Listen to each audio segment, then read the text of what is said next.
خب چوب دیگه پادر نمه چوب.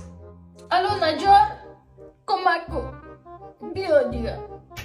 تشکر که شما آمد. سلام خوب هستی؟ کجاست؟ مشکل داره کجاست؟ دوازه این خوب مشکل نداره که خوب است که آشپزخانه. مشکل آشپزخانه است؟ خیلی میریم آشپزخانه.